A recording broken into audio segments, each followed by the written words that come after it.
নমস্কার বন্ধুরা, আবারও চলে এলাম ছোট্ট একটি মিনি ব্লগ নিয়ে। সকাল সকাল দোকানে এসেছি চপ কিনতে, আর চপ কিনতে এসেই দেখি কাকু পেটাই পরোটা বানাচ্ছে। কাকু খুব সুন্দর পেটাই পরোটা তৈরি করে। কাকুর দোকানের এই পেটাই পরোটা খাওয়ার জন্য সকাল থেকে খুব মানুষের ভিড় জমে।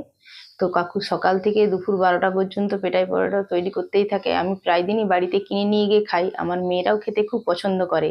আর এই পেটাই পরোটার সঙ্গে যে তরকারিটা দেওয়া হয়, সেই তরকারিটাও কিন্তু খুব সুন্দর বানায় আর খুব সুন্দর টেস্টি হয় খেতে।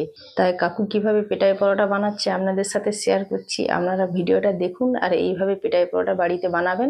আমিও তো বাড়িতে বানাবোই, আর বানিয়ে অবশ্যই কিন্তু কমেন্ট করে জানাবেন। ভিডিওটা ভালো লাগলে অবশ্যই একটা লাইক করবেন।